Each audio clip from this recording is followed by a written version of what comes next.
আল্লাহর নবীর বিরুদ্ধে কথা বলবে, আল্লাহর নবীর একটা পশম একটা নখের বিরুদ্ধে কথা বলবে, মুসলমান কোনদিন সহ্য করতে পারে না, পারে না, পারে না। ঠিক কিনা বলো? তোমার যদি সহ্য হয় বুঝতে হবে তুমি মুনাফিক। ঠিক কিনা বলেন? যদি মনে করো হুজুরে তো কথা বলেন কেন, বলে হুজুরই তো কথা বলবে, কারণ হুজুর তো নবীর ওয়ারিস। কথা কন না কেন? নবীর বিরুদ্ধে কথা বললে হুজুরের লাগবে, কারণ হুজুরটা নবীর ওয়ারিস। আবার হুজুরের বিরুদ্ধে কথা বললে আল্লাহর নবীর লাগে। আল্লাহর নবীকে কেউ গালি দিলে মান সাব্বা নাবিয়ান ফাকতুলু, পরিষ্কার কথা, নবীকে গালি দিবে পরিষ্কার কথা, তাকে হত্যা করে ফেলো। নবীরে গালি দিবে। আজ থেকে 1 বছর আগে শাহবাগে এক পুলিশ অফিসার এক নারীকে বলেছিল তোমার কপালে টিপ দাও কেন? ওই পুলিশ অফিসারের চাকরি থেকে বরখাস্ত করা হয়েছে, অথচ আমার নবীর বিরুদ্ধে কুলাঙ্গার কথা বলল, আজও পর্যন্ত কোনো পদক্ষেপ নেওয়া হয় নাই। আমরা সব বুঝি, আমরা সব জানি।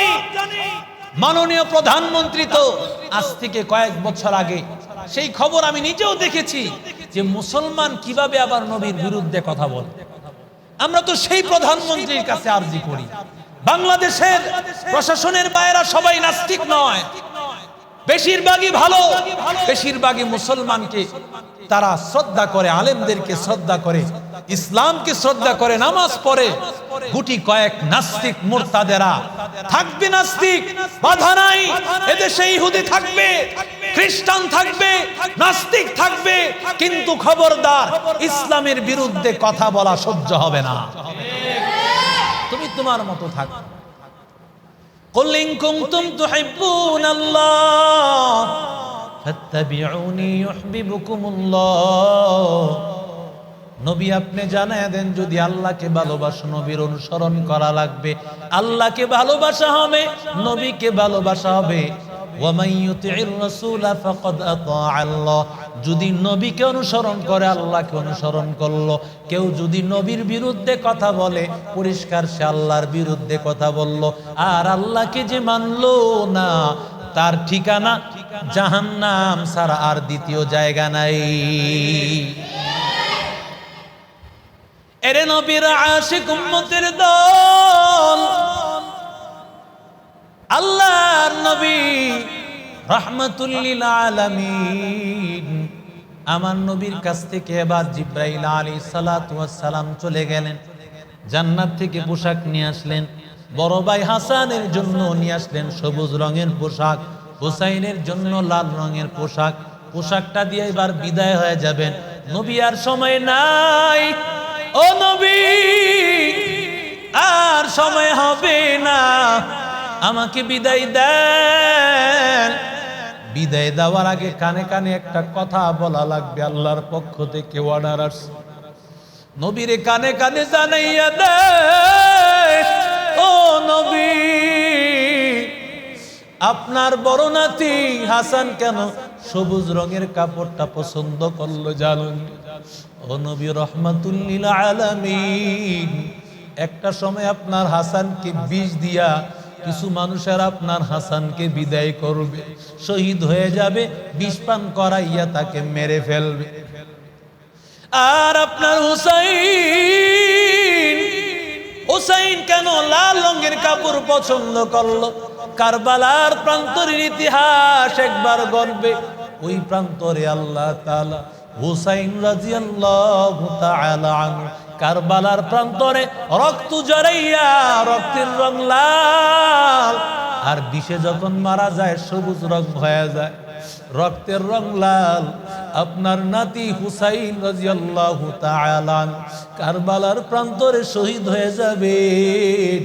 আমার আল্লাহ তাআলা সে অবস্থা বোঝানোর জন্য দুইজনকে দুই কাপড় দিলেন। এরে নবীর আশিক উম্মতের দল, এরে আল্লাহর গোলাম, আল্লাহর নবী রাহমাতুল লিল আলামিন একবার হাসান হুসাইন রাদিয়াল্লাহু তাআলা আনহুকে কোলে নিয়া, বিশেষ করে হুসাইনকে কোলে নিয়া পয়গম্বর কান্না করতেছেন, কি যেন চিন্তা করতেছেন, কান্না করতেছেন।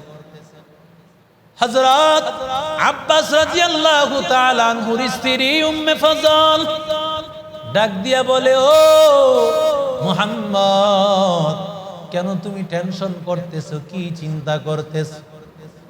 এবার ডাক দিয়া বলে, ও চাচি যান, আমরা নাতি এবং নানা মিলে মিলে একসাথে গোপনে কিছু কথা বলতেছিলাম, যেহেতু আপনি জানতে চাইছেন আপনাকে একটু বলি। আমার এই নাতি হুসাইন কারবালার প্রান্তরে শহীদ হয়ে যাবে। এই কারবালার কিছু মাটি আমি নবীকে আজকে দেখানো হয়েছে। কোন জায়গার মাটি? যেই জায়গার মাটিতে আমার হুসাইনকে শহীদ করা হবে, ওই মাটি আমারে দেখানো হয়েছে। এরে আল্লাহর গোলাম, রহমাতুল লিল আলামিনের নাতি হুসাইন রাদিয়াল্লাহু তাআলা আনহুকে কিভাবে শহীদ করা হয়? আল্লাহর নবীর সাহাবী আবু বকর, নবীর ইন্তেকালের পরে তিনি খলিফা হলেন। আবু বকরের পরে ওমর, ওমরের পরে উসমান, উসমানের পরে আলী, আলী রাদিয়াল্লাহু তাআলা আনহুর পরে খেলাফতের দায়িত্ব ওই যুগে ছিলেন যোগ্য একমাত্র হুসাইন। হাসান রাদিয়াল্লাহু তাআলা আনহু ছিলেন যোগ্য, কিন্তু আরেক দিকে বয়সের দিক দিয়া মুআবিয়া রাদিয়াল্লাহু তাআলা আনহু, যিনি কাতেবে ওহী, পয়গম্বরের সাহাবী, তিনি ছিলেন যোগ্য বয়সের দিক দিয়া, অনেক দিক দিয়া।